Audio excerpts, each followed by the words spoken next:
So once you introduce, and then I will start sharing the screen with my PowerPoint. Yes. Good. That would be nice.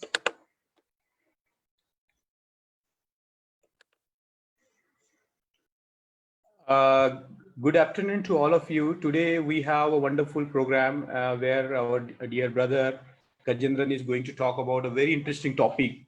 But as we know that a lot of things are happening in the world, particularly in terms of the oppression, in terms of how people are brutalized. And Dr. Gajendran has been working with the African Americans for a long time. He got his PhD from the Columbia University, and he was living very close to Harlem, the 1913 Center for the Harlem Renaissance. And it's said that Baba Sahib Ambedkar also witnessed that kind of renaissance in Harlem, which was taking place near the Columbia University. So we thought that we will pay our we will show our solidarity to all of our brothers and sisters out there who are fighting for their rights. I would say not only rights but also for their lives.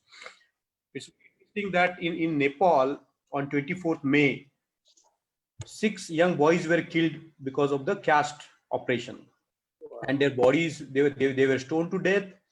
They were killed. Their bodies were found in the river, and it was a horrible atrocity committed on the Dalits in Nepal. Though their constitution, Article 18 speaks of speaks against the caste oppression, but we see that the law is on another hand, but the reality is very brutal. Similarly, on 25th May, as we have all seen that George Floyd was brutally murdered, I would say. And his words like I can't breathe, I can't breathe, I can't breathe reverberate through our hearts, our ears, our brains. We don't know what to do about it. And that scene, the way he was brutalized for 10 minutes, and the way he was killed is so inhuman that the basic right to breathe is such a basic right for a human being. For all animals, it's such a basic right. The Buddha said that we shouldn't stop anybody from breathing. That is the first sort of a message of the Buddha in the 5 precepts. And we see that such kind of a brutality taking place all over the places. So Martin Luther King has said that a riot is a language of the unheard. And I think we stand with our brothers and sisters everywhere. Martin Luther King said that all the blacks in America are the untouchables. Similarly, we assert that all the Dalits, all the oppressed peoples throughout the world are the blacks, and we will stand up to protect our lives. Come what may, we will stand up to protect our lives. And I think Ambedkar, not only Ambedkar Karwan, but all the freedom-loving people, all the people who are against oppression will stand up on this occasion and show their solidarity. We have seen that millions have walked on the streets of India in such a pathetic condition. 80 people died on the train while they were going out of their homes. So there is, like, the human life is, there is no word to even put on it, that how the human life is disrespected, disregarded, and how the humanity is even I can't utter a word for that. But today we will be looking at a very important sort of a topic for everybody that is concerned with the project of emancipation and the path taken by our great leaders. And in this case, our great giant leader, our great forefather is Pandita Iyothee Thass, who has single-handedly, I would say, launched one of the amazing movements in the world. And not only that, one of the things that, if we look at his personality, he was one of the towering personalities comparable to anybody in the world. Such was his dedication and such was his intellectual vigor through which he channelized his energies and the movements. So today the topic is Iyothee Thass, ethical rationalism and caste-free humanism in modern India. And the person who is going to deliver a talk today is our very dear brother Jai Bhim, and welcome. Yeah, thank you, brother. Thank you. Dr. Gajendran Ayyathurai, who has really put a lot of scholarship into understanding the Buddhist movement, the various civil and political aspects of this movement, and he has written his wonderful PhD on this from the University of Columbia. So he's someone who is very erudite scholar. Presently, he's based in Germany, where he's working in the Center for Modern Indian Studies, Göttingen University, Germany. So without taking much of his time, I would like to request Brother Gajendran to please begin his presentation. Absolutely. Brother, over to you. Thank you, Brother Mangesh and Brother Priyadarshi and every one of you who are part of this caravan program. I'm really thrilled to be part of this program, and particularly because lockdown has led to a lot of unprecedented challenges for us across the world. Probably some people are saying, during the Second World War, it was like this. No, I don't think so. I don't think humanity across the world was at the same time got locked down like this ever before. So something unprecedented. It has led to a lot of challenges for us. People have lost jobs. People have gone into psychological depression. Children are suffering. All those things are there. And within that situation, how to find an opportunity, human communities have lived. And I see this caravan program as that kind of finding an opportunity in this great difficulty. So it's fantastic. So I congratulate Brother Mangesh and Priyadarshi and others who are leading this caravan program. Just amazing. So like Professor, Brother Mangesh said, I also want to have a few quick thoughts on what's going on in the US. I lived in Harlem. I chose to live in Harlem in New York, and was very glad to be identified as an African American given my looks and all that. So and my family members, my wife also had a bride, my son also had a bride. So we were proud to be part of Harlem community, African American community. So and for the past 2 days, it's been wrenching our hearts in terrible ways in our family. We've been totally depressed in many ways, given the brutality, and it has disturbed us. And there are many things to talk about. Many things happened in the last 1 week in New York, in Minneapolis, all that. But among this, from within the situation, there is somebody's voice I want to start with, which is connected with my talks. Professor Cornel West, Brother Cornel West, who I met in Montreal some few years ago in a conference, and Professor Cornel West is teaching at Harvard University, and he's beginning to understand the problem of caste and is connecting race and caste like never before. So that's a great thing. So he was interviewed in CNN and elsewhere, and he said very clearly, America was founded on violence, on racism. It's true, right? So without African Americans, there is no America. We know it. So Wall Street was built by African Americans, but not many are there, maybe as cleaners. So the foundation of violence, the foundation of racism is seeing its own metamorphosis during now. That's how Cornel West said about this issue. And he was right. That how, the foundational aspects of racism is ripping the society apart. And it's very clear the present regime under Trump is clearly undoing what has been going on, whatever good, that little bit that was done under Obama. So we are back to this morning I read an article which said 1960s US was worse, and probably this time is like never before. This is worst ever scenario in the last few years. So that's how the situation is. But from there, what we need to, so we have a solidarity, we need to feel, and we need to learn a lot. More than 30 cities in the US are burning right now as we speak. People are protesting. We don't know where it will go. That's one side. But I want to take Professor Cornel West's words very seriously. The foundation of US in the early, liberally speaking, from the early 17th century onwards, it is deeply embedded in racism. First, to begin with, against the Native Americans from 1621 onwards. And then we have African Americans, 11 million people, African Americans or more, were brutalized and then enslaved and so on. So you have this foundation of America in racism, and the president and everybody misused it. Anyway, so that's one. So from there, we need to ask, what is the foundation of our country, right? India's foundation. Ours is, they say, more than 4,000-year-old country, right? And, meaning history, recorded history and all that. So how do we understand our own foundation? Do we have any problem like race or no? So that's a puzzle for us. And every one of you would immediately say, yeah, we may not have race, we don't have race. But there is one thing, a white elephant, that we should be aware of. That's called caste. So our country is, in a way, founded on caste. How much do we know about the history? That's has been, like Professor Cornel West in the US, Harvard professor, interrogating caste. Have people in India ever interrogated caste? That is the question we all need to grapple with. Definitely, there are organic intellectuals. The moment you plant something called caste, which discriminates humans, the resistance would have started.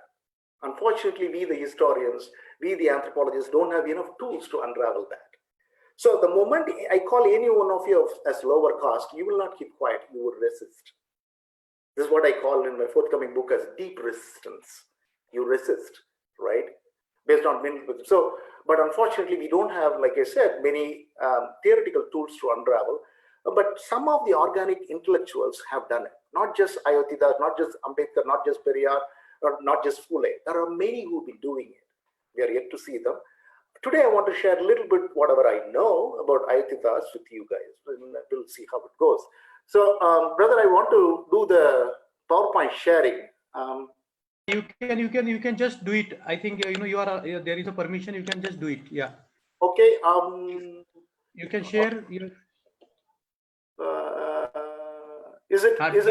Yeah. You done the full screen and that's it. Yeah. Are you able to see? Yeah. Perfectly. Good. Yeah. So I'm speaking. In this the title. Iyothee Thass, ethical rationalism and caste free. Caste free is one word. You can write it as a compound word. It's not caste and free with uppercase. So it's caste free with a hyphen. You can write. I put it together as one word. There is no popular word yet. I'm throwing it in to see how far I can explain. So caste-free humanism. So I repeat, Iyothee Thass, ethical rationalism and caste-free humanism in modern India. That's the theme I'm going to speak on. And so I want to begin, is there a philosophy of ethical rationalism and humanism in India? So that's a question I want to throw to all of us to understand. We have a long history. We have heard about literature. We have heard about our ancientness, recorded history, all that Eastern philosophy, whatnot. We have been hearing all that for long. But we are yet to ask. We are yet to understand the question: what is the philosophy of ethical rationalism within Indian philosophy? Do we have genuine humanism, caste-free humanism?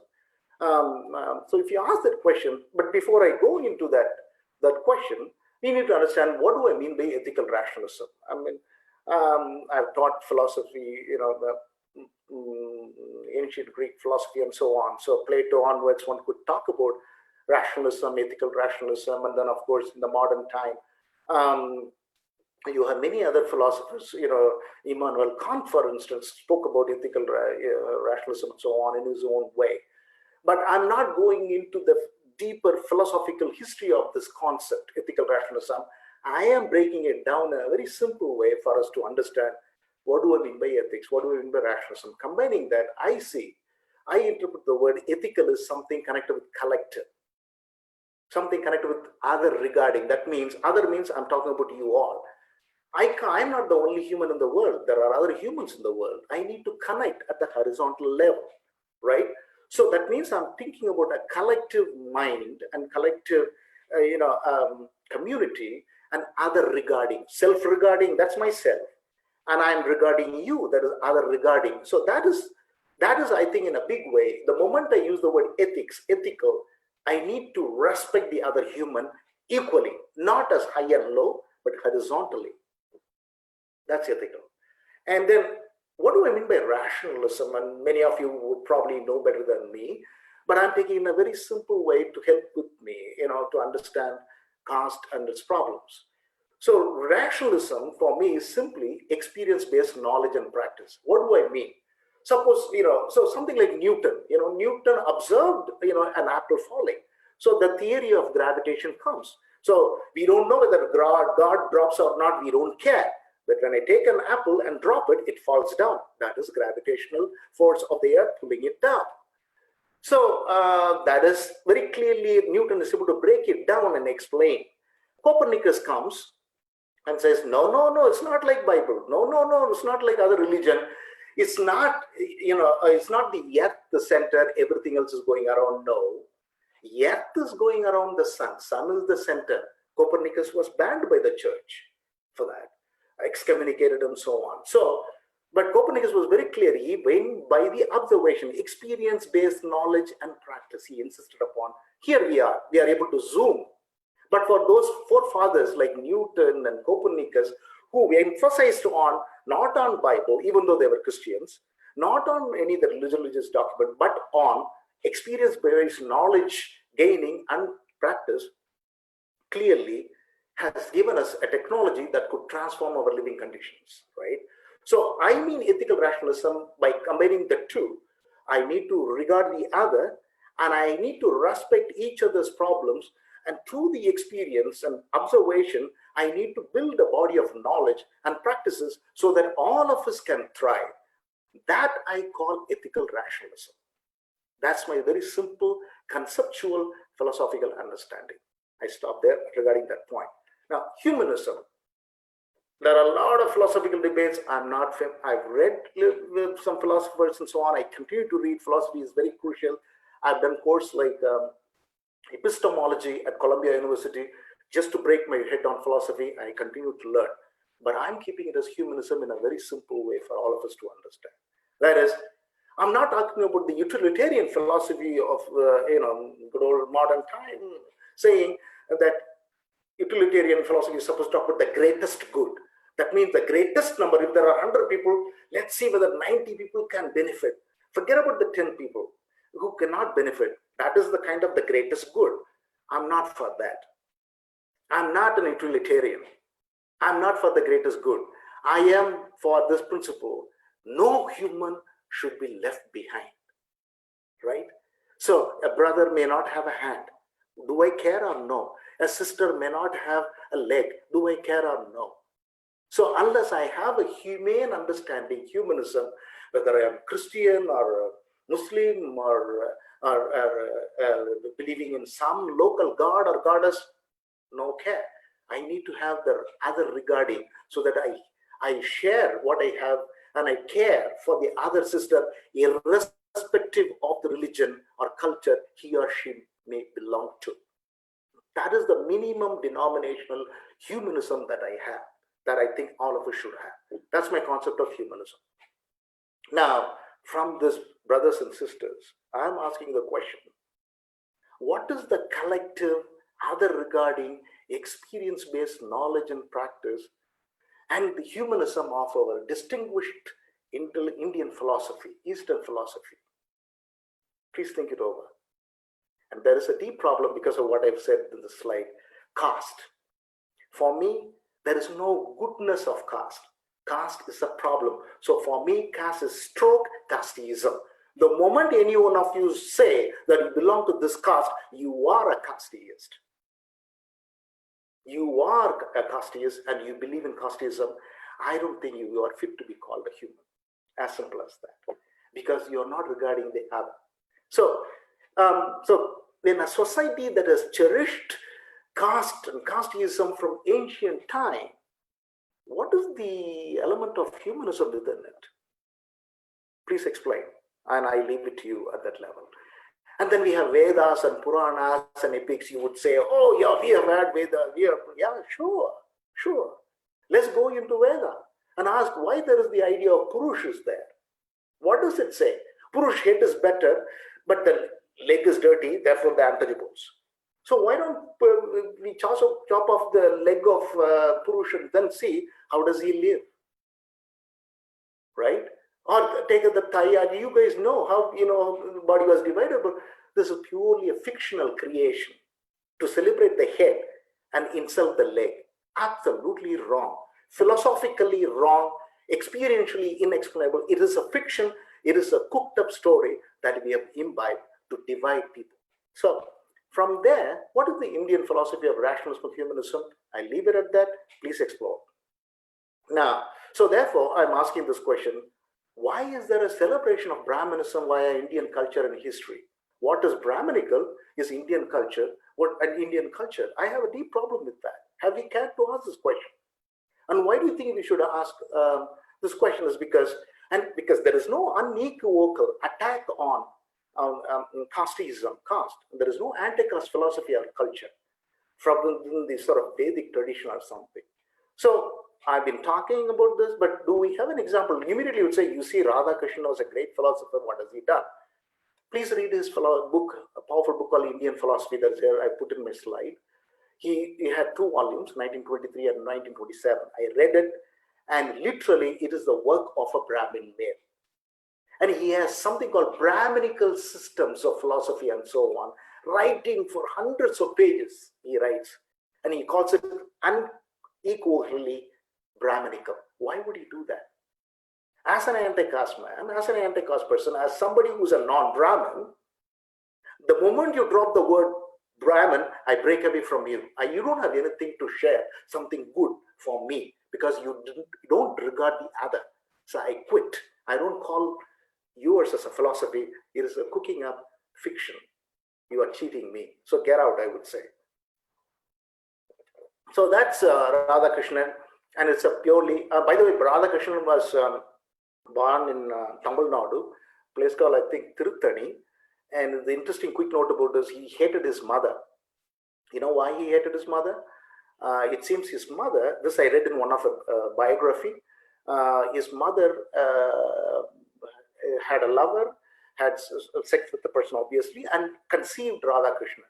So this was known somehow, that he was born to another man apart from her husband. So Radhakrishnan hated her mother all through. This was in the biography. I want to think about it. Who was that man? I want to probe. I understand. Was this mother of Radhakrishnan fell in love with somebody? Who was that person? I'm very interested. These are the things we need to work. So I was stunned to read this. But more important for our conversation is this: Indian philosophy. The moment it was published, his own student Jadunath Sinha filed a case, saying that Radhakrishnan had plagiarized Jadunath Sinha's dissertation. What is plagiarism? Plagiarism is you steal somebody's idea and publish in your article and book. You should not do that. Suppose I am quoting any one of you, I need to put within quotes. I need to acknowledge, say, this is the view of Brother Priyadarshi, or I mention it. You see, that is acknowledged. Otherwise, I'm stealing your ideas and publishing, which is wrong. That's called plagiarism. And Radhakrishnan did it. Jadunath Sinha filed a case, and eventually it went to the court, and the judgment was almost going to favor Jadunath Sinha, and the settlement happened outside the court. Now, my question is this: Teachers' Day, September 5th, is in honor of Professor Radhakrishnan. I think it is a shame. I think we all need to start. Probably Caravan should start. This day has to change. No more September 5th as Teachers' Day. It has got to be probably May 3rd. I think that was probably Madam Savitribai Phule's birthday. She was a great teacher for all of us. Anti-caste person, and she was, pro-gender. She went through. I think she should be, her birthday should be our Teachers' Day. Please think about it. I leave it at that level. Now I'm moving to the next slide. So that way, the best body of work, Indian philosophy, is deeply problematic in the way Radhakrishnan has celebrated Brahminical values and theoretical, metaphysical aspects, which are alienating majority of Indians. So please think about it. And I don't see any humanism in his philosophy. That is anti-caste. That is really horizontal, and so on. Okay, so you may be thinking I've been bashing up the Brahminism like anybody, like Periyar did or Ambedkar did. Or no, I'm not. I want to go by data. Why there are critiques against Brahminism. Please read this. You can take a picture. This is from a book called Tamil Brahmins, which was published. And I wanted to spend a couple of minutes before I go into it. So read this data. This happened, so in the provincial civil service examination between 1892 and 1904, this was in Madras Presidency, 15 out of 16 successful candidates were Brahmins. This is a quote from C.J. Fuller and Haripriya Narasimhan. 15 out of 16 were Brahmins. In 1913, 93 of the 128 permanent district munsips were Brahmins. And then in 1914, 658 registered graduates of the University of Madras included 450 Brahmins. Only 124 were non-Brahmins and 74 from other communities. 11 out of 12 elected fellows of the university were Brahmins. 11 out of 12. And here is go. Further, he says, not only did these and other figures show that Brahmins dominated the government service and the university, but the same group also dominated nationalist movement. So for 15 out of 16 members elected from Madras to the All India Congress Committee were Brahmins, only one a non-Brahmin. That's the data, brothers and sisters. I'm not cooking it up. Here you go. This was more than 100 years ago. Let's ask the question, how is our court system? How is our university system? There are still departments where only Brahmins control. I'm not asking them to be thrown out. I'm asking, why is it such an undemocratic system for 5% of the population that has been going on from colonial times into post-colonial times non-stop? That's deeply problematic.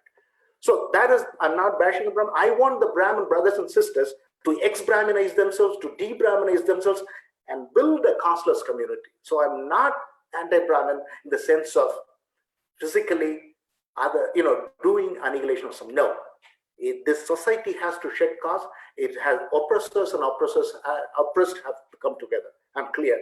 But this data that happened 100 years ago, happening now in all the courts and education system, private sector, everything, it's deeply problematic. I leave it to you to think about it. Now, let me go into Thass. Before I get into Thass, organic intellectuals, I want to keep it as plural. I have worked on Thass. I know a little bit. I've read through his materials. Yet I would, modestly put, I am still trying to digest him and understand more and more. A long way to go. But I am very clear, it is not only Thass who revolutionized the whole thing. It's not just Ambedkar, it's not just Periyar. No, there were multiple organic intellectuals in every linguistic zone. Sadly, we don't have the tools to understand the intellectuals of Jharkhand. Therefore, we continue to underestimate our Adivasi brothers and sisters. We don't know about our organic intellectuals in Rajasthan. Therefore, we think they are all dumb. Please don't do that. Every region, that's my basic understanding is this. When I humiliate a human, she will not keep quiet. She will ask, why do I say this? Who am I? She will ask, is she anyway, how is she less than me? I bloody have to have an answer for that. Otherwise, I have to apologize. Sorry, I had misconception. Because I am a male, I assumed I was better than you. I apologize. Let's build a society together. That's what, right? So every region has had its own organic intellectuals. It's plural. And they all did what I put as 3 points. They opposed caste, but they did not stop there, bashing up the Brahmins and stop there. No. They asked questions, who am I? And that's when the reconstruction of their history and culture began. And they did not stop. Okay, I understood. I'm a caste person. By the way, that's how I think. I am caste free.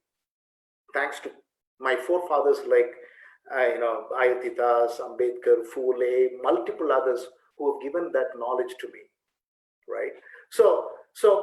But I want to reconstruct and understand my history. I don't stop there, but I want to share with you, look, I feel casteless. Why do you flaunt your caste? Let's come together on an equal plane. I want to represent. So that is the representation I mean. So opposition, reconstruction, and representation happen with our organic intellectuals, and we have a long way to understand that. Iyothee Thass lived between 1845 to 1914. So he published a journal called, weekly journal called The Tamil, 1907 to 1914. I read through every week of that material. And it was difficult for me because he was inventing Tamil words. He was extraordinary in his language. So I was almost going to give up sitting at Columbia. But I thankfully did not. And it changed me in a big way. And so I read through, based on that, whatever I'm saying, all archives based. So it's not I'm cooking up and fictionalizing, no. There are friends of mine, important people, important thinkers who are understanding Thass in a fictional way, which is important. I appreciate that too. Now, Thass was dependent on what is called Sangam literary corpus. Suddenly something happened in the second half of the 19th century. Suddenly new written materials of Tamil, in Tamil, that were there in the ancient days were getting unearthed from palm leaves. Somebody had thrown it in their attic. It was brought back and it was being printed from, say, mid-19th century onwards.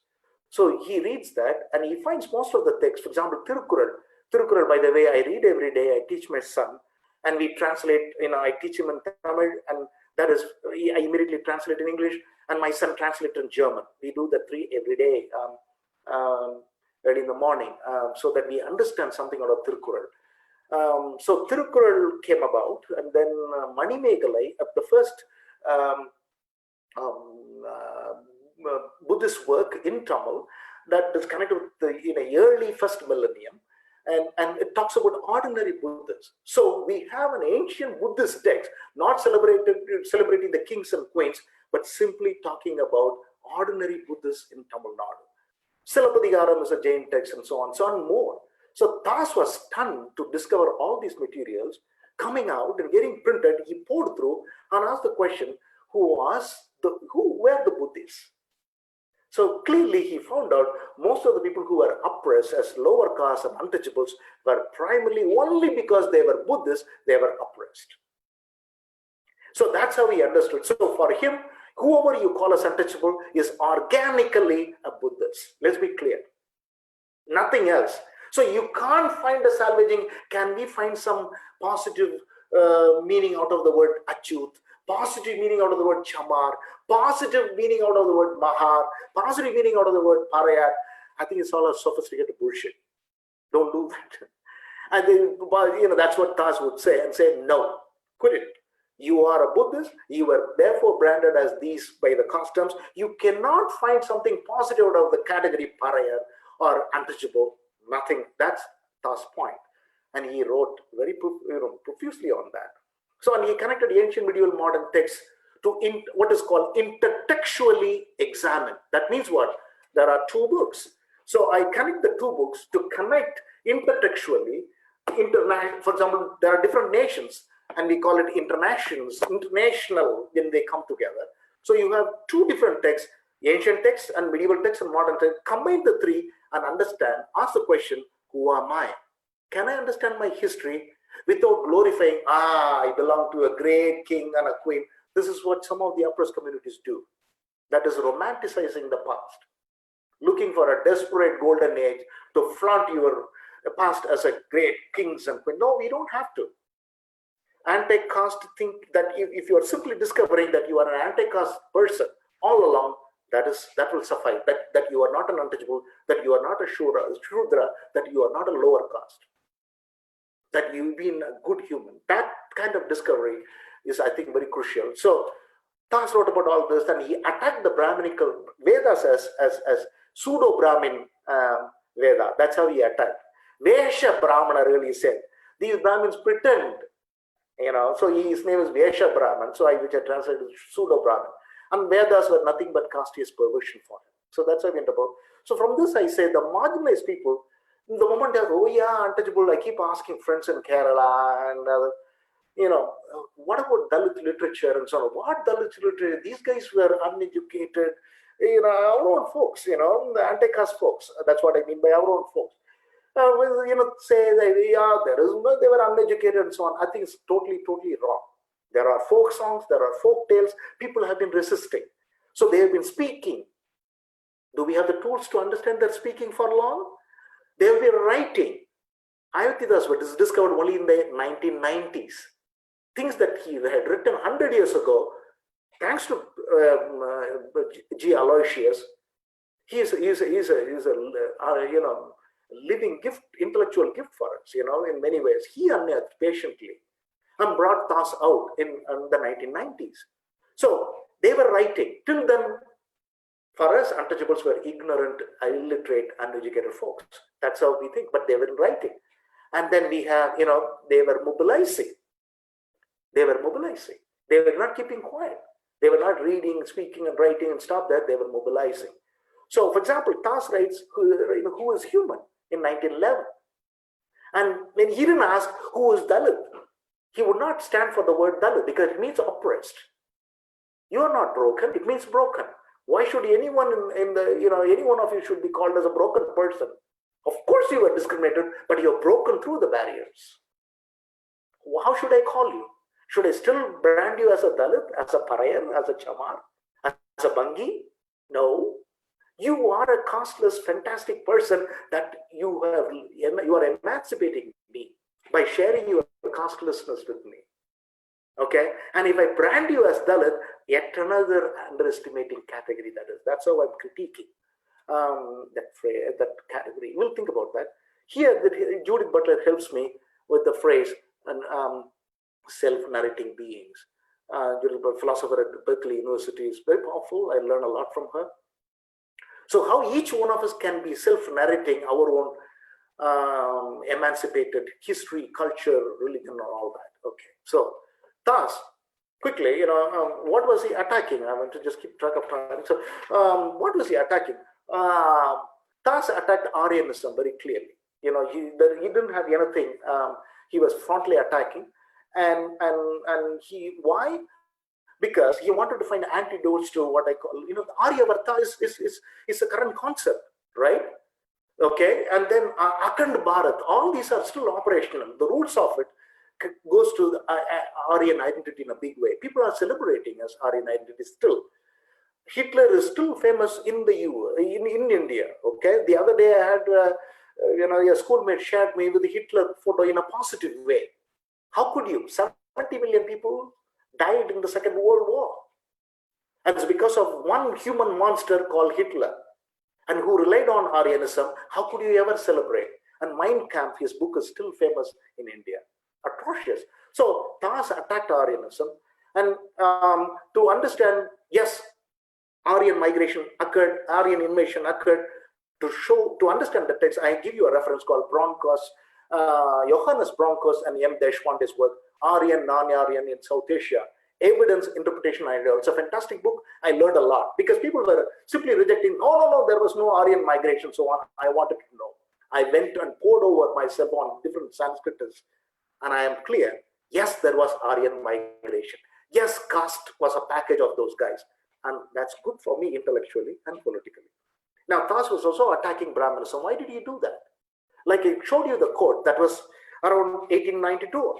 Thass was alive and well and seeing the Brahminism thriving. 1892, somehow the data I shared. 1892 was the year Iyothee was humiliated in Madras Mahajana Sabha. When he went for a meeting, he was literally humiliated by the Brahmin males and non-Brahmin upper caste to say, no, Saivism and Maitram. There was no concept of Hinduism at the time, popular at least. So if people were identifying themselves as Shaivites and Vaishnavites, he said, no, Shaivism is not for you. Vaishnavism is not for you. Only Kaliyamman, Mariamman, those low gods, lower caste, untouchable gods, they are for you. Get up. That's what they said. Thass walked out in 1892 thinking, oh, these guys are subhuman. These guys don't have any positive culture. And I don't have any common connection with these guys who are casteist. So 1892, and I showed you the data of Fuller and Narasimhan, right? So therefore he became anti-Brahmin, a big way, critique of Brahminism. Thass begins from 1892. And if you want to understand more about Brahminism, please read this book, Dorathi Figueira. For me, it's a very important book. Aryans, Jews, and Brahmins, theorizing authority through myths of identity. It's a powerful book. It combines Aryanism that was cooked up and fabricated in a racist way in Germany and connects with casteism, Brahminism in India. Powerful book. And Dorothy Figueira ends the book by saying, the Brahmins are out in the academy. That's her last sentence. Okay, so she clearly understands how the Western academy and Indian academy is dominated by Brahmins in a big way. I don't think it's going to change anytime soon. So please keep that in mind. So Thass goes into annihilation of caste, but that has to begin with Brahmin male power. I use the phrase Brahmin male power. I don't want to go around beating around the bush saying Brahminical patriarchy. No. I want to pin down how the Brahmin males have fabricated things. Let's be clear. So that's what. So from there, I'm introducing something for us to think over what critical caste publics. I've introduced critical caste studies in the center I work for the past few years, and I'm beginning to, sort of almost finishing an article on that to throw it open to the academic community to think about. There is no, all the anthropological historical works have celebrated caste. Oh, the Brahmins are doing this, the Chettiars are doing that, the Kshatriyas are doing that. I think it's a sophisticated bullshit again. Let's be clear. Has anthropology ever been anti-caste? Have the historians been anti-caste? How many books have you read on Brahminism? Now here I would like to introduce you to a book that many of you don't know, How the Brahmin Won. How the Brahmins Won. Johannes Broncos, powerful Sanskritic work. It's available in the net, please read. On I think page 9 or 10, you would say how Alexander the Great, when he came to India, literally he slaughtered Brahmins. He uses the word slaughtered, not by word, Johannes Broncos. Now we have to explore why Alexander slaughtered Brahmins, and Johannes, Broncos doesn't talk much about Kshatriyas or Shudras. I'm very curious. I leave it to you, the distinguished historians and anthropologists, to explore that, and please share your ideas. So, critical public, and so that's one. Now, let me go into very quickly from there. He attacked Aryanism, Brahminism to show how 3% or 5% of Indians who identified themselves as Brahmins were ruining India for a long time, and that has to come to an end here and now. Therefore, he spoke, wrote, and published. What? It's not for the sake of circulation among the Dalits. It's not for the sake of circulation only among the, some local group, among the Tamils. No, it was for the people across the world. So he knew Pali. He was a master. Many Tamil Buddhists are still, they know Pali. He was good in Sanskrit. He was good in English, and he was, of course, good in Tamil. So he wrote in multiple references. His weekly has that on stamp. And indentured laborers were moving from 1834 onwards. 1834 onwards, Indians who were mostly marginalized people were taken out to different parts of the world for plantation work. And when Tamilan came, they took them and published. So in Durban, Tamilan was circulated. Where in South Africa, the weekly was circulated. I'm planning to go and I'll dig up and see. So, and from there, what we understand is beginning of reconstruction of their own positive history begins. So positive memory and positive history. We have not talked about it in our, intellectual efforts to understand marginalized communities. Of course, we talk about memory of brutalization. Oh, somebody, I hesitate to use the word, physically violated our sisters and mothers and so on. Somebody physically violated our brothers and fathers. And so I agree. So that's one side. But what is the positive memory of marginalized? Have we cared to understand? Has it always been crying 24 hours? No. They've been creating, they've been sharing. They were inventing things to share with the oppressor. So the oppressor ate their food, their vegetables, their grains, their meat, their fish, and still called them untouchable. Very nice, right? So, but to reconstruct our positive memory, we need to go into that. So Thass does that, and he called them as native knowledge and so on. So he wrote this piece, serialized Indra Desa Charitram from August 1910 to 19. Beautiful. What do we see that? Like I said, I see knowledge, traditions, and artifacts. He talks about, in a very celebrated way, the technology of the marginalized communities, the agriculture technology, products, the medicine. He was great in medicine. He talked about, he writes in the weekly, the fetus transformation in a 3-month pregnant woman, 5-month pregnant woman, and so on. Amazing understanding of Siddha medicine system. By the way, Siddha medicine system, for me, is an anti-caste medicinal practice among the Tamils. That is living for a long time. We are yet to understand. Not many dissertations are there on the medicine system. Now, so he talks about medicine, music, dance, all of them. Now, likewise, he also, what he does is he talks about songs and brings in writings. And so I find this as archives of the oppressed, how the marginalized communities have created written documents, written materials. And I use German memory historian, a historian who specializes on memory of communities across the world. I use his theory, cultural and communicative memory, to understand the positive culture and positive memory of the oppressed. Okay, so from there I find Buddhism. Thass talks about Buddhism in a big way to understand, to reconstruct history. So reconstructing the history of the oppressed across the Indian subcontinent has to begin with understanding Buddhism in India. That's Thass' position. So why? Like I defined ethical rationalism, Buddhism had ethical rationalism. It was this worldly, not talking about my previous birth or after birth, this worldly, here and now.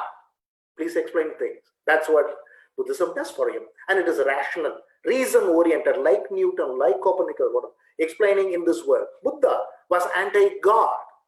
He rejected the concept of God. Let's be very clear. Because the Brahmin males at that time were committing all kinds of atrocities based on the fictional creation of Purush that was not there. Using concept of God, they did that. So Buddha clearly understood, whoa, these guys are cooking up things in the name of God. But show me your God and goddesses, particularly their creation of the caste system. So Thass clearly found it was faulty. So experience-based knowledge for him, Buddhism had in abundance. So, and it was, and out of which, through the many Buddhists, through many generations, from Ashoka and so on, we know there are collective beliefs.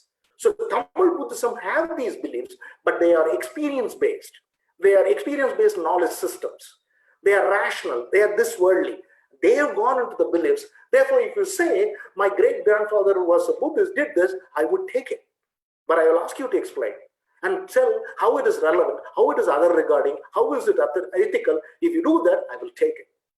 That's what for Thass is ethical rationalism. And humanism, of course. Brahmins were talking, I am this. That is talking about my being. But Thass was talking about becoming human. He was not frozen. He was evolving. He was changing. He was becoming. So I, as a qualified academic and so on, have I achieved everything? Have I become a genius? No. I continue to evolve. I continue to become, I have to continue to become a better human till I have my last breath. Till I do my last breathing. Till my last breath. So that evolution is very important. So becoming human, that's what they were saying. So they clearly Buddhism for him was anti-race, anti-caste, and borderless. Okay. So again, I'm using the phrase. Another important thing of Buddhism is undoing gender. This again, I'm using it from Judith Butler. Her book influenced me in a big way called Undoing Gender. Please read this for some other time.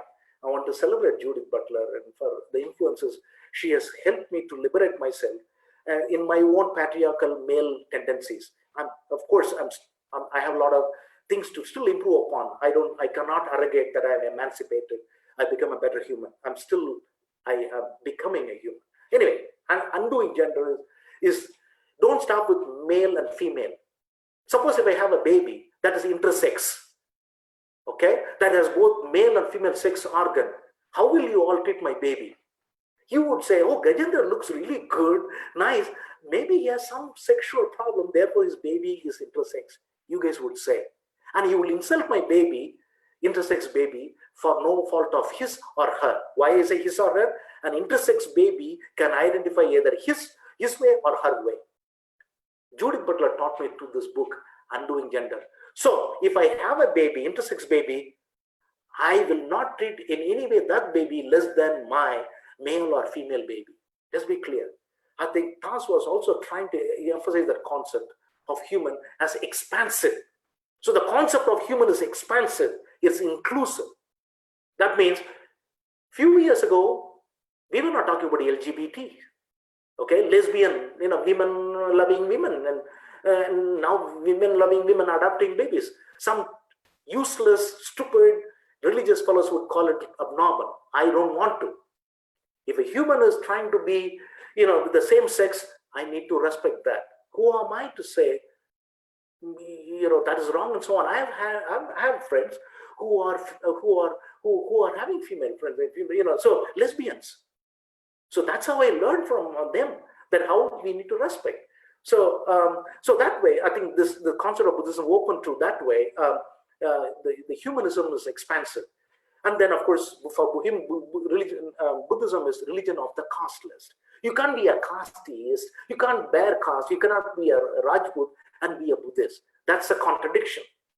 That's oxymoron. That's a serious problem. You need to shed your caste and become a Buddhist, period. That's it. So and then secondly, Buddhism, Sanskritic, Brahminical tradition is subcontinental, all India. Buddhism is not like that. Let's be very clear. It is multilingual, multi-regional. So please don't tell me Tamil Buddhism is the best, Hindi Buddhism is wrong, and vice versa. I don't think geography is still North India dominating situation in India. It has got to change. I don't know when it will change. Hindi is still dominating. I speak Hindi. I lived in North India. I respect. I have brothers and sisters in North India with whom I feel very close, perhaps more than my own relatives. So knowing that, I say all religions, all languages have to be treated equally. But that's not the same. We are in the dance situation. Already multiple languages in North India are prone to elimination because of the Hindi domination in North India itself. So Bundelkhandi, Bhojpuri, can it become equal to Hindi? They are trashing Bhojpuri. They are trashing Bundelkhandi. They are trashing, our Adivasi brothers and sisters languages in Rajasthan. Totally wrong. So Buddhism has this multilinguistic situation, history, and they are intertextual and intermedial. That means they've been very creative, and there are multiple texts that are cross-pollinating to talk about humanism, mythical rationalism. Okay, so linguistic heredity, I said about that, talks about 22 languages and so 22 linguistic zones he talks about. For Tamils, like I said, he would not settle down any caste-based identity for the marginalized. He was simply calling them as Tamilians. Who? The casteless Tamilians. Clearly, the untouchables and Shudras will be called. No, he was untouchables and Shudras were clearly for him as Tamilians, Buddhists, indigenous communities, Purvika Kudigal. For him, they were original Dravidians. So Dravidian concept, Dravidian identity was in a big way came to the public realm through Thass. So he owned up the concept of Dravidian, but it is a casteless, not like the typical Dravidian parties fellows right now they are doing, right? So we have caste Tamil and celebrating, they hold somebody as a Chettiar and then Tamil. What Chettiar Tamil? What Mudriyar Tamil? What Ayyar Tamil? Damn brand, stupid phrase, right? You bloody call yourself as just Brahmin, stop there. You bloody call yourself a Chettiar and stop there. Don't say Tamil, because Tamil is spoken by others too, brothers and sisters. And they all want to connect themselves. Don't bring your Chettiarness or Mudaliyarness or Vanniyarness or Parayarness, I'm including Parayarness too, and talk about them. No, it is shedding away. So that way, the Tamil identity is, by the way, he was writing as not with Parayar with a Rai, but Parayar, somebody who spoke against caste. Okay, so you have Tamil Buddhism is becoming human, like I said, and so local and global connections, and I touched upon. And most important thing it is scientific and it's for technology. And then most important thing is, even as he was doing, he was representing his identity to do 2-3 things. He was not simply celebrating Buddhism as a mumbo jumbo ritual things. No, the beliefs based on experience that have to be carried forward, that have to come down for generations. That's what he said, right? That is the belief. That's why Tamil Buddhism, not ritual based. There has to be Buddha should be made into a big halo with a god. You should be a god and pray, do the mumbo jumbo. No, stop that. No, he was not even for a Buddha statue. Thus. And then he was not for rituals and then talking about life after death and so on. No, here and now. Most importantly, he was talking about economic issues of the oppressed. He clearly said, we have to talk about affirmative action. I showed you the data of Fuller and Haripriya Narasimha. So Thass was aware of this. All the colonial departments, education is dominated by the Brahmins. Literally 99.9%. So Thass said, why are you guys hanging around choking others. 96% of the population were kept out because of you guys. You better leave the office. Thass said, more than 4 of any community should not be in any office. That's Thass. So affirmative action in India, in my view, gains a major focus, theoretical, intellectual, and political focus from Thass. Let's understand that. I leave it to you to explore more. And then secondly, land to the tiller. He talks about data.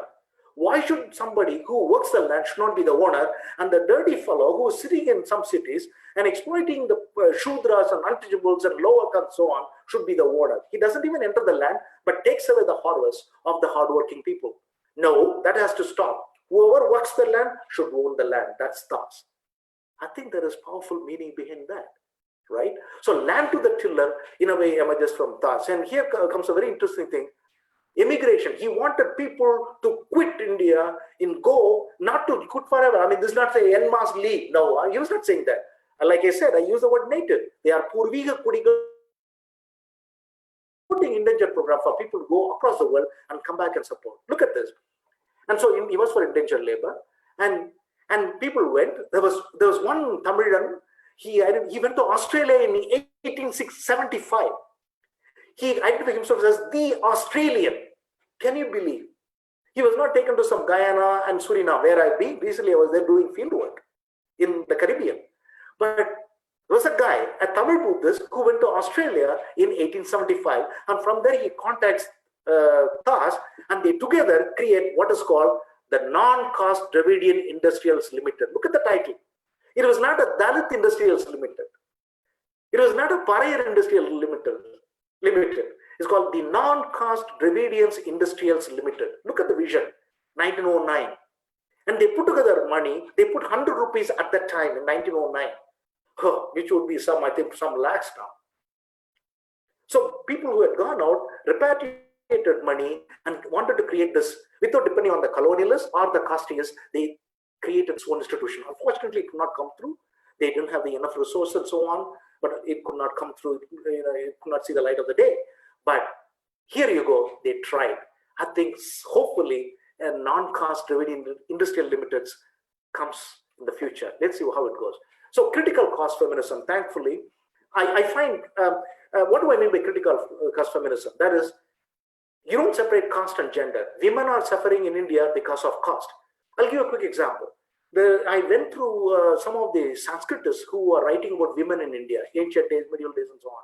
So Stephanie Jemison is one of the Sanskritists. From her work, she says, you go into the medieval texts and ancient texts, you can't understand even Brahmin women's history. So it's all along Brahmin male text, Brahmin male domination. You can't even unearth the Brahmin women's history. That's the tragedy. That's Stephanie Jemison. Please read and go further on that. So if this is the case with Brahmin women, how do we understand women, other women in India?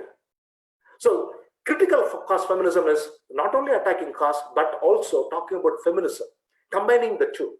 Women's liberation should be at the forefront for all of us. How our girls means Indian girls, I mean. How the marginalized girls are.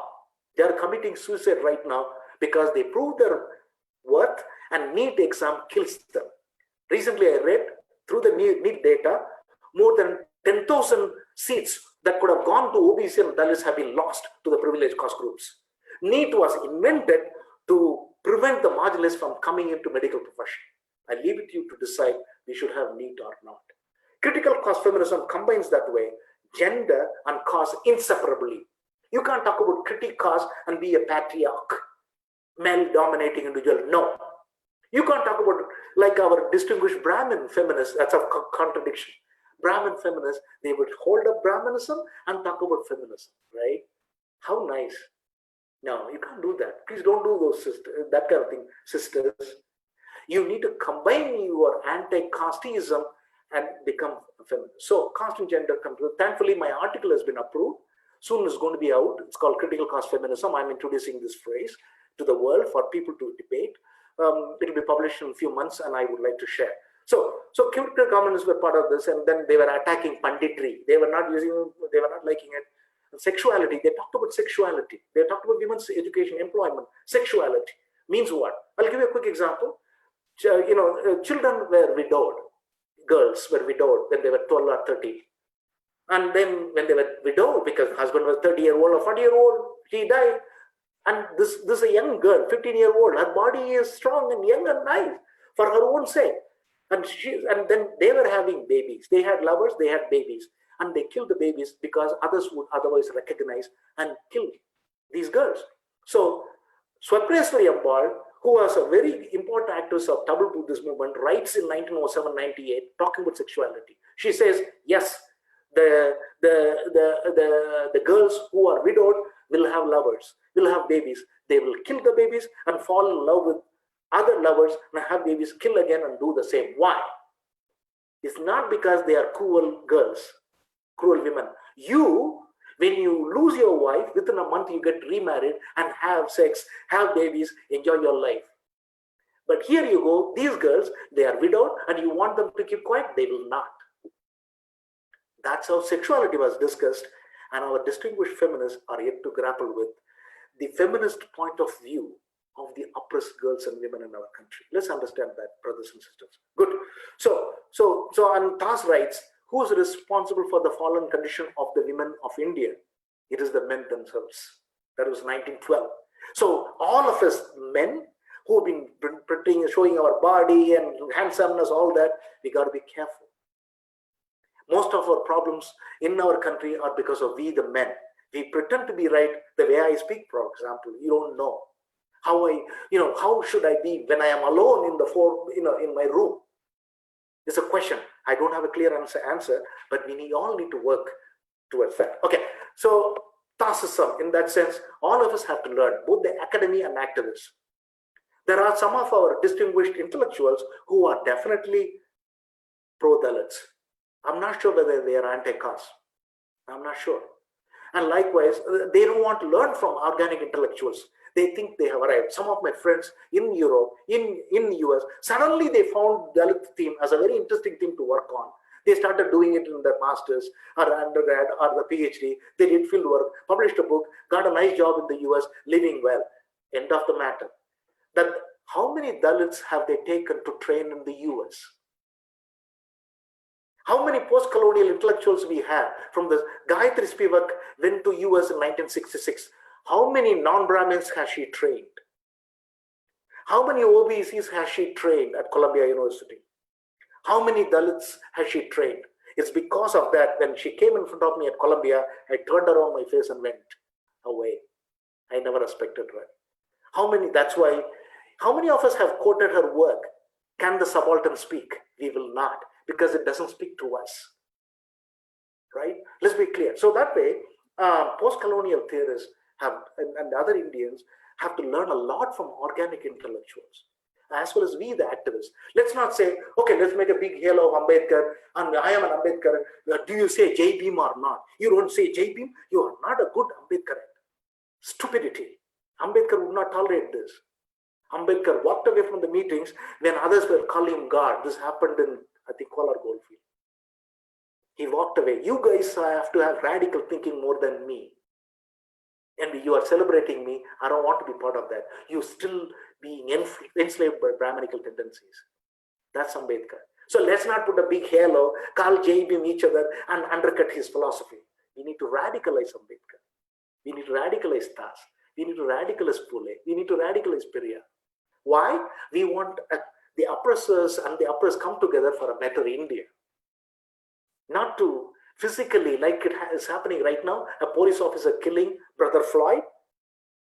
Which animal would do? And that's happening in India too, brothers and sisters. A Dalit brother and Dalit sister, they were forced to have sex in a police station. And police have enjoyed, recorded. Police have taken a blade to cut the testes of a Dalit man. Why? Is his testes anyway different from the policeman? Cruelty. So let's not bother about Floyd. A lot of our privileged Indians in the US and India would celebrate and shed tears about Floyd. Hey, this is happening in India. There, the white guys are protesting, burning cities, which is wrong. You need to find something together, a better solution for social justice. But the whites and blacks, they are enough. They have had it enough. when a black theorist said US was built by the blacks, they will burn it down. That's one side, but that's not the only side. You need to do other peaceful things. In India, how many Brahmins are joining hands with Dalits to take processions? So all this, that's why I'm saying activists have to learn from Thass to build a broader community, anti-caste community, which is yet to happen. So critical caste is important. Initiating, so we need to do that. I see, Periyar and Ambedkar as descendants.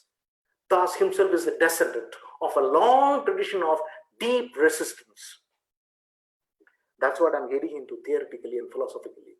There's been deep resistance. How do we understand? Do I have full theories, full tools? I don't. So I stop there, I guess. Yeah, I'll stop here. Thank you. Brother? Yes, I'm here. Gajendran bhai, I'm here. Okay. Let me close this. Yeah. Please close the screen. Okay. Is it clear now? Yeah, no, it was wonderfully done, and you have finished it in time. Yes. Sorry, it did take more. I don't know. You did not caution me. I was so spellbound, I couldn't, stop you. But I think you raised very important point, and I think we have been reading. Some of us have been reading Pandita Iyothee Thass, and I think the kind of insights that you have given us today, I think they are very difficult to get just by reading the book. So like that. So it was a very strategic talk, brother. Brother, I have a question. Once I was in Singapore, and there was a Buddhist monk. Go ahead. There was a Buddhist monk. His name is S. Dhammika. He's a very famous monk in the Buddhist world. And he's once related a story that, he was in some island in Indonesia. Okay. And the local people told him that, there is a Buddhist community from India. They were all indented laborers. Wow, in Singapore. Yeah, very interesting story. I will tell you, and then he was. Some of my friends from Singapore are here, and so hopefully they will listen and they'll connect and then do something great. Yeah. Then they took him to some island, and they were really poor people from Tamil Nadu. And the only copy they had of anything of Buddhism was a handwritten copy of Dhammapada. Wow! Oh my goodness! A handwritten copy of Dhammapada. So and then a few years back with our brother Gautama, I went to see a few people in Tamil Nadu, and we met Lokanathan, brother Lokan. And then he was talking about people in South Africa, that there was a thriving Buddhist community in South Africa. Very true. Very true. Recently, there was a leaflet that was published, long back, and which mentions also name of Nagapur as having a strong presence of this thing. So, we look at 100 years down the line, and, it's like almost we have forgotten our history. Absolutely.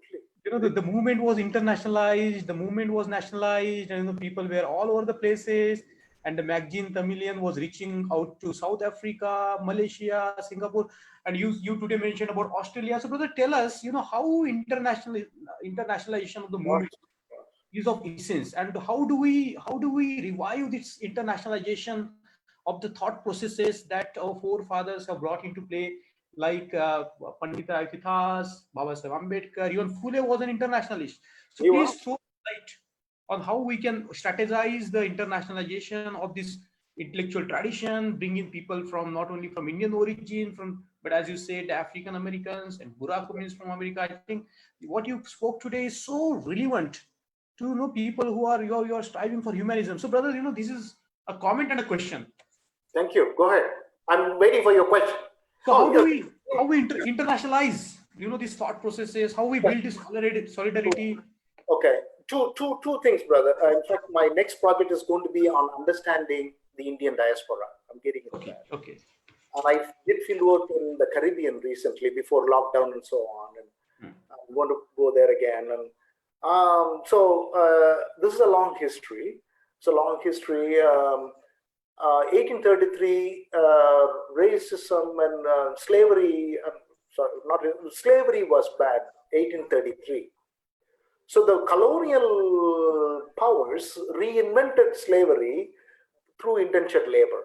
The concept of middleland policy, and so many of the marginalized Indians were tricked force, that's one side, but many also on their own joined indentured labor to go abroad to across the world. So across Indian Ocean, meaning South Africa and so on, and across Atlantic Ocean, meaning in the Caribbean, Guyana, Suriname, Jamaica, and so on, so forth, and then to Fiji in the Pacific. So yeah, so so long as I am interested in tracking down the folks, because Thass wrote about it profusely on indentured labor in a big way. He was serializing and giving data, and the ships that were leaving from Chennai, who were going and coming back. In one ship, 250 or 300 people came back in one ship. Each one of them brought, some of them brought more than 5,000 rupees. This was more than, it was in 1908. Wow. What? 5,000? I was checking, what am I doing? I mean, so I worked out the math. I found out each one of them had more than 350 rupees at that time. Then Anna was the usage. So you have this large tradition, long tradition of people migrating and becoming anti-caste and repatriating money and repatriating themselves, coming back and establishing communities, anti-caste communities and movements and so on. So it's one thing, and so this base is there. One has to talk about it and see whether you can interconnect. There are Buddhists across the Caribbean. There are Buddhists, so in the US and from the 19th century, and there are Buddhists in Singapore, like you said, in Malaysia. So this is one. But I think the anti-caste plank should bring in, and the religiization and the ritualization of Buddhism should take a backseat. So how, like I said, rational ethical Buddhism should be the plank on all of which now I'm beginning to think like local and global. You cannot just stop with the local celebration of Tamil Buddhist, Tamil and native Buddhist. No, you have to connect. How do you leave out a brother or sister who would have gone to the Caribbean in the 19th century, and when he or she says, I'm anti-caste, I want to build bridge with India and build a global community where all of us can progress, you can't say no to that. So there is this local global connection that we need to intellectually engage with and politically also use it in a productive way. So it's a long way to go. I don't have a clear answer, but this indentured base is there, which could be built upon. And now, given the technological connections that we have through things like Zoom, we can build a community. But like we have the anti-race standpoint right now in the US, we have to have an anti-caste standpoint for that. And then a quick note is that right now from the US, millions and dollars are being transferred to India by people who believe in caste system, by the RSS group, by the Hindutva guys. It's very clear. A lot of people are writing. So Brahminical tendencies are promoted by this repatriation of euros and dollars. So that will go on. And even when that is happening, we, the progressive folks, should also see how we can interconnect the world and see whether we can come up with a new possibility, new future, new transformation in our own society. Yeah.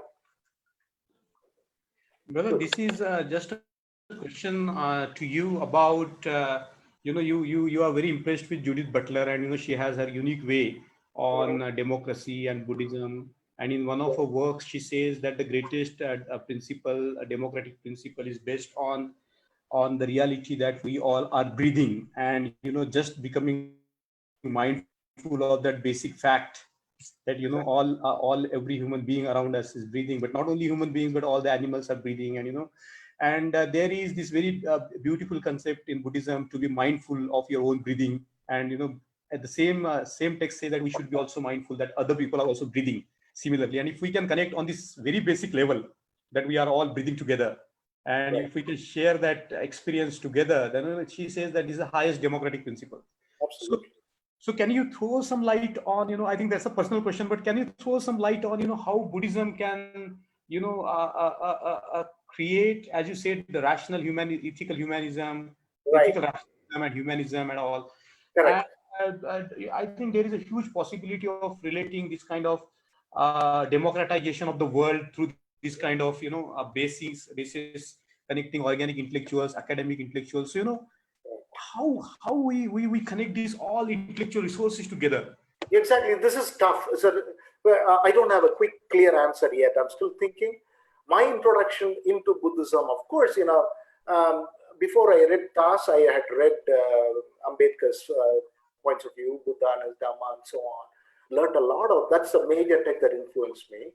And then later on, Thass, via Thass, I read the text, What is Buddhism of Lakshmi Narasu. I could not find it in India. I found it in Columbia Library, What is Buddhism, which was published in 1914. Lakshmi Narasu was a professor of physics at Madras Christian College, and he was a colleague of Thass, and he was Lakshmi Narasu spoke regularly in the bi-weekly seminar of Thass in Chennai. Now, those are my introduction, and ethical rationalism, I think I owe a big deal to Thass as well as to Lakshmi Narasu. He was a physicist, like I said, Lakshmi Narasu. So this worldly understanding comes through this. Now, beyond that, so now I find, so respecting humans, the other regarding, respecting animals, respecting the environment, modesty. These are some of the crucial principles. Inclusiveness. So multilingual aspects. All these are important tendencies of this Buddhist tradition. That's why people took to it across beyond India. Why China took to it, why South Korea took to it, why Japan took to it, why West Asia took to it. By the way, Turkey was also had Buddhist influence before medieval time. So why people took to it? So there are some good things, and this could be built to talk about this worldliness, humanism. It's my understanding. So that way, I think we need, given the sort of aggressive Christianity that is sweeping in the US or Europe, because for an Orthodox Christian, every other religion is a heathen's religion, right? It's a heathenism. That's, I think, a very stupid understanding. So you swear by Christ and insult other humans. How many are Christians? How many are non-Christians? There are multiple traditions. So the common denominator is humanism. So we need to head in this direction, and not without ritualizing, without ritual, putting a halo behind Buddha or Ambedkar and Thass and so what did they say in a very practical way to build a community by shedding metaphysical, fictional imagination of things like, for example, Purush, things like Varna, things like, dividing human body as head as superior to feet. These are, like I said, sophisticated nonsense. I think we should really pack it up and throw it away and then see whether we have, and I think every Buddhist religious tradition should be subjected to these basic, values: humanism, ethical rationalism, progressiveness, respect for environment, respect for all humans, centralizing women at the forefront, girls at the forefront. These are the crucial values that we need to do that. Beyond this, I don't have any clear answer how to go about it. But these are the principles that drive me, and I see some goodness in Buddhism that way. Right. Brother Gajendran, this is a question, very, it's on our mind for a long time. The question is, when we look at the Kolar goldfield, and, everywhere we walk in that particular town, we see that, Buddha, Baba Sahib everywhere. So many statues in one single town. I think that must be the rarest of the town in India, where you see so many statues of Baba Sahib and, paintings of Buddha everywhere. It's very interesting. Absolutely. And we know that it's very interesting. And, people like North, Your voice is breaking, brother. Whoa.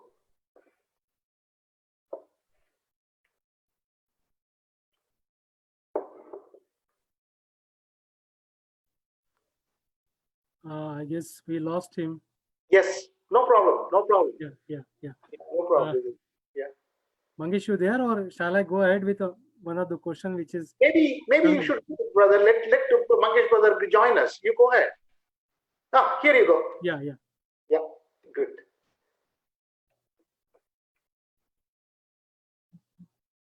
Yes, he produced a memorandum of his visit to South India, and it's very interesting document. But when we look at Baba Sahib's writing and speeches, I haven't come across any reference to, Iyothee Thass. And that's very interesting. That's very interesting. Why is that? We hear about. First of all, before I answer, I Yeah. appreciate this question. This is an honesty. This is a very honest question. I'm surprised. Two, three things. As an intellectual, with an intellectual approach, I would like to engage with that question and to say, number one, I'm really puzzled because Iyothee also had some English, writings, and he had titled certain things. He had produced memorandums in English, really good. So, who are untouchables was one of the titles Iyothee had. Who's human? All that, and then about the women also he had in English and all that. Yeah. I clearly see Ambedkar mirroring Thass in a big way. Exactly. I think clearly, and this would have happened via Lakshmi Narasu. And I don't think, definitely seeing Iyothee doing it, Ambedkar would have held him high, called him his big influence, but probably because Iyothee was profusely writing in Tamil, there was no translation. Even now, we don't have enough translation. If at all a major translation has happened, it is through my very short dissertation at Columbia. So that's the first major. I was struggling and so on. I tried to get maximum out in my dissertation so that people can do more. So I would appeal to the friends here. I know that there are Arumugam and Professor Bala, historian. All of them are there. They are all extremely good in Tamil, better than me in many ways. They should probably find the time to translate something and bring it out. So that others. So probably that was a constraint for Ambedkar. One, and something happened. By the way, you may not know there are Tamil Buddhist communities who are descendants of Thass in India right now. Yeah. So in Hubli, my next article is going to be on that. So from 1924, Buddhist Vihara is functioning. Now, it's been uninterrupted, it's been functioning, run by the Tamil Buddhists in Hubli. And I've been there, I've lived with them, and I've and I even went for their centenary celebration of Iyothee Thass. They invited me. I'd gone from Germany. So I know brothers and sisters really well. And so the point is this. And so this is this long tradition that is continuing. And some of them had gone to this Nepal Congress of Religion, in the 1950s. Ambedkar also had gone. And so some of these Tamil Buddhists from Hubli, when they went and introduced themselves as Tamil Buddhists, it seems Ambedkar stood up and embraced them. This is what Shanmugam told. Wow. And said, I'm still thinking about Buddhism, and you guys are calling yourselves as Buddhism, Tamil Buddhism, and so on. So that way, he was welcoming this tradition. And probably because of the Tamil text of Thass, probably he didn't know much. But I don't think in any other way, Ambedkar would have resisted Thass for any reason. No. So I'm not really sure. So there is no politics in Ambedkar's negligence. There is no negligence of Ambedkar on his part. I don't think he would have done it. But there is this probably the language-based constraint. That's how I take it. So I leave it at that. Because the very, very surprising thing, as you said, the name of the titles, like the rise and fall of Hindu women in India, the paper Baba Sahib, a similar title that Iyothee Thass had, and it's very surprising. It seems like they are not two persons; they are like one person. And I think right. I'm surprised. Right. So I'm really stunned by Ambedkar's take on Hindu Code Bill. Probably the most influential, emancipating text for all of us is that. Why would he talk about equality of property to women? Why? And where has it come from? I think it's understood in a big way from Buddhism, from other intellectual traditions that would have gone around the country. Okay? And also, why would Ambedkar marry Savita ji? I met Savita ji, by the way, during my student days. I had the fortune of meeting her. So why? She was clearly not a Brahmin woman he married. She was an ex-Brahmin woman. So ex-Brahminization of Brahmins have to happen. We happily call untouchables as ex-untouchables. Dalits. But Okay, yeah. oh, brothers and sisters, how about our Chettiar becoming ex-Chettiar? Our Mudriyar becoming when now is our Tevar or 1 year becoming ex-Tevar? Yeah. Very Please true. tell me when our Brahmin would become ex-Brahmin. Let them come and then call others as ex-untouchable, right? So you have, so this has been going on for long and very powerful tradition, So yeah, very true, very true. I will just take 1 minute, and Brother Priyadarshan might have something to add or ask you. Gajendran, this question that tracing the roots of untouchability back to Buddhism, and Iyothee Thass has done wonderful, remarkable job looking at the text like Mani Mekkalai, Silapadikam, Sangam literature, so on and so forth. Similarly, I think there is a need to expand this work to understand the roots of all different untouchable castes. Right. India, like the Mahars, where they come from, or Chamars, where they come from, and I think that's a beautiful frame that has been offered. So, can you offer us, how the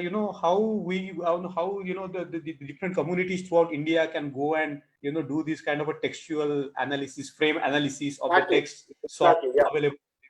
Yeah. Thank you for this question. This is very important because we need to understand there are 2-3 things. I think Aloysius and others have done a fantastic job in a pioneering way.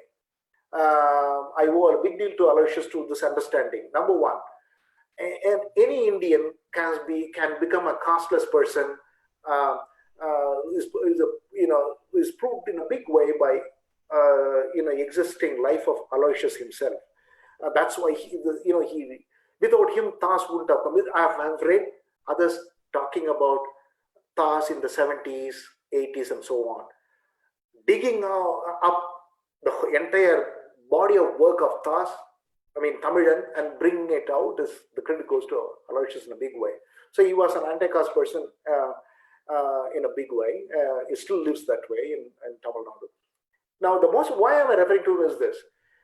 He also talks about this. The colonialists played a very, very damaging role in propping up caste.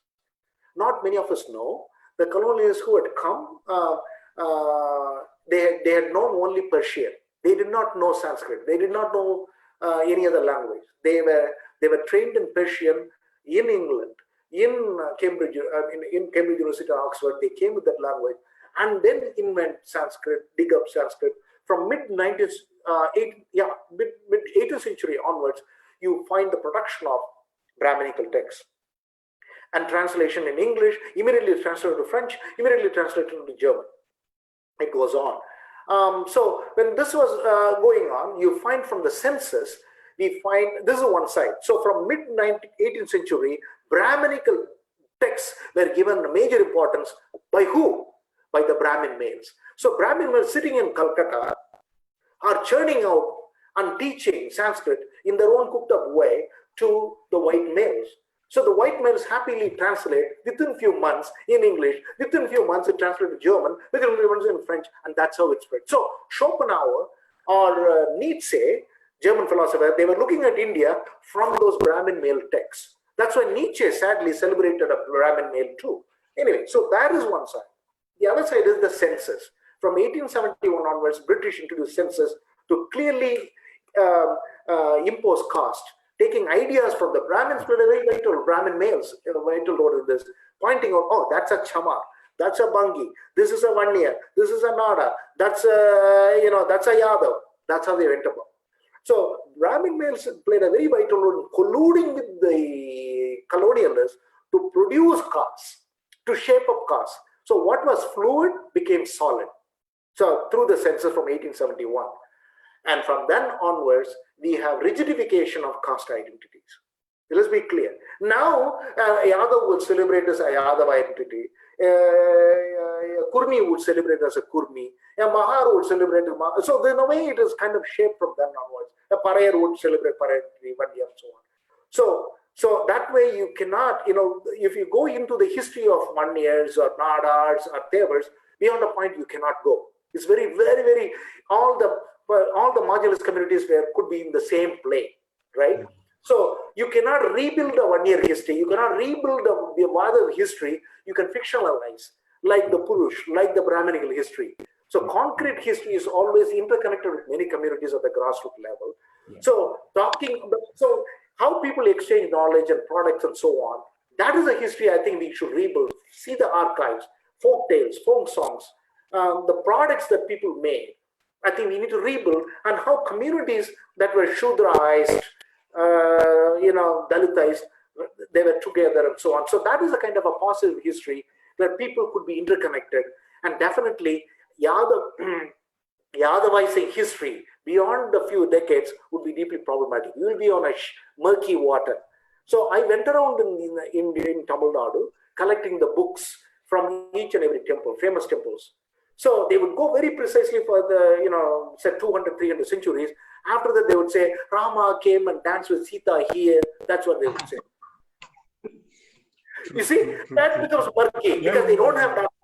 They don't have epigraphs. They don't have, artifacts to substantiate. So you cook up, right? So that is the case with Vaneri history, Yadav history, Kurmi history, all that. So you cannot go on romanticizing Parayari history. Oh, we were glorious kings and queens. No. So there is an interconnected marginalized communities history. You should not be seen in terms of caste. They are interconnected. I think, and so your trajectory should be anti-caste, integrative, inclusive, humanist. I think that is, that kind of casteless, caste-free culture could be brought back. We can rebuild, and that will be productive for the men and women, and it should be brought into the school system in a big way. And probably by changing the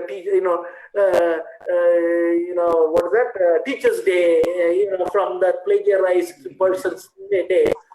Probably Madam Savitribai Phule's days could help to bring out these people into our syllabus, so that our Indians learn and talk about integrating, inclusive, anti-caste, caste-free moments that we would have had, that we can come together again and build.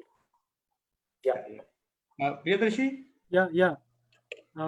Thank you, Anna, for this wonderful presentation. Anna, whenever we talk about Pandit Iyothee Thass, the another name which is go together is of Lakshmi Narasu. Both committed, active in propagation of Buddhism. Anna, can you throw some light on their relationship among them, among themselves? Good. And please go ahead. And how both coming from socially different background. One is sort of physicist, and one who is more grounded on Tamil culture and society, so on. How their relationship was, and how their contribution in South Indian Buddhist movement. Exactly. That's a big question. I don't have a clear answer. All that I find is definitely there was a collaboration. I think Thass had a deep respect for Lakshmi Narasu, and him being a physicist, him being a writer and publisher. So Essence of Buddhism, I'm sure definitely Thass celebrated in the bi-weekly workshop that he conducted in Chennai. So they had a very respectful, rationalist, ethical understanding of Buddhism. So that's a common point. And of course, Lakshmi Narasu lives up to the 30s. Thass dies in 1914. So Lakshmi Narasu continues this, I think, local, global understanding of rational Buddhism, ethical rational Buddhism, and interlinks and does many other good things, and being part of the committees to push through democratic transformation in Madras presidency and so on. Now, beyond this, like you clearly said, I think Narasu did not have a sort of multilinguistic understanding of Buddhism, like Thass. Probably because Thass had a lot of proficiency in Pali, in Sanskrit, in Tamil and English. He was crisscrossing. He was struggling with himself to understand, am I onto the right path? This is the thing, right? So Ratamali Srinivasan filed identified Thass as a Parayan. So Thass filed a case against Ratamali Srinivasan in the colonial court. The court, the case went up. And finally, the verdict was in favor of Thass. That Thass could identify himself as Tamil and Tamil only. period. And so you should not be identified as a pariah. So that's how, so it happened. So like you said, Priyadarshi brother, this understanding of positive culture of casteless Tamils, Thass was very clear. And he was also appreciating Marathi and other linguistic zones where people could be casteless and coming together under a language. And he was also open to Tamil language, going in in multiple dialectic way to express the local people's perspective. So that way, these kind of cultural, linguistic, multilinguistic understanding, somehow was not the focus. These things were not the focus of Lakshmi Narasu. So that is the difference, I see. But they had a common ground. They were clearly anti-caste. That is unquestionable. They were for a local, global Buddhism. That is unquestionable. They were for a dramatic, scientific, modernist transformation of India. That was unquestionable. So these were the common grounds between Lakshmi Narasu and Thass. And these are some of the points that I would like to submit. Beyond that, I don't really know the very close interaction. Probably I should think about it in the future. Thank you. Yeah, Mangesh. Brother Rajasingha has a question. He has joined us today. So Rajasingha has a question. Brother, can you go ahead with your question? I think this will be our last question and then we will end. That'd be nice. Yeah. Go ahead. Brother Rajasingha, are you there?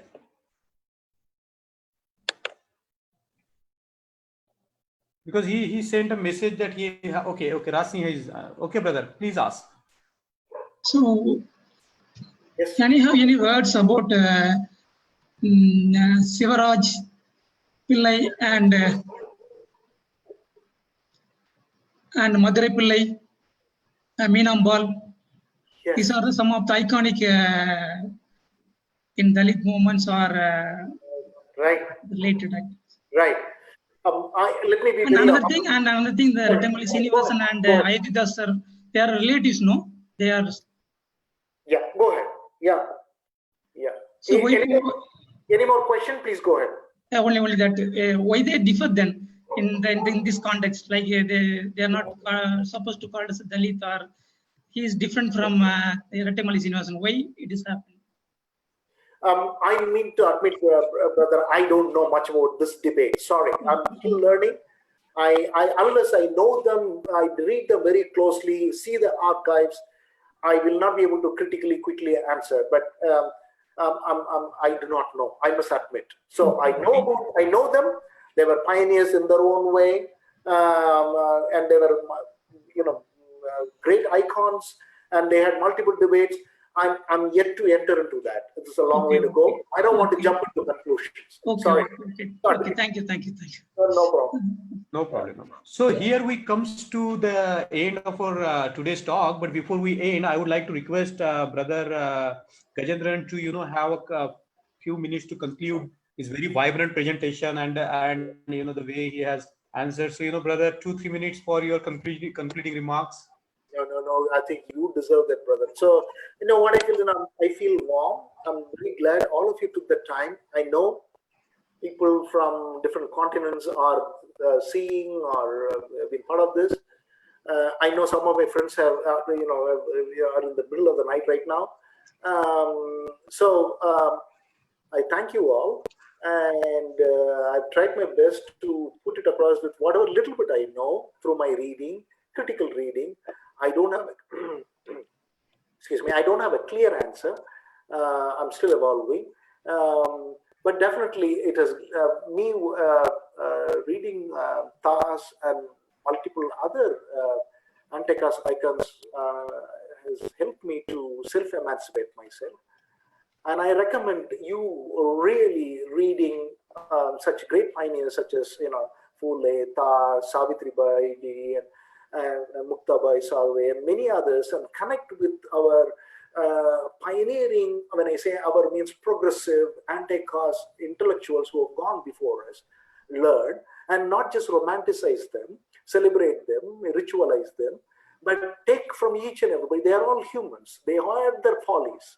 I have my follies. All of us have our follies, but we also have our goodness. and we can use that and connect with each other without trashing each other. And this is happening, for example, some of our own pioneering writers, such as Anand Telthumble and others, are in prison. Some of our own friends are celebrating such an imprisonment, which is wrong. That is unethical. And this is what is happening in the name of atrocities in our intellectuals. But we can have difference of opinion, we can debate, we can sit on the same plane, and then exchange ideas. And then the determination is who is more humanist, who is more inclusive, who is more democratic, who is interested in questioning the class differences, and then bring people together on a horizontal thing. That's a challenge for each one of us. That we have to go ahead by appreciating each other's goodness and not talking about our weakness. We need to come together. We need to respect each other's language. Our organic intellectual, our vernacular is very important. I speak reasonably decent English, but that's not the way I can understand my people's history. My Tamil is important. Likewise, Marathi is important. Likewise, Kashmiri is important. Right. Likewise, Ho is important. Oro is important. Odisha languages are important. That's how we rebuild our positive history. Let's respect our vernacular history, come together, and with this past, anti-caste past, come together, and we need to be very positive. The challenges are going to be more. Some of us will be noted, attacked, put in prison, and all kinds of non-things can, but our voice should never stop, and nobody can stop us. Our forefathers have done it, foremothers have done it. They are our examples. We will continue to do that. Our future generation also will do. Thank you, brothers and sisters. Thank you.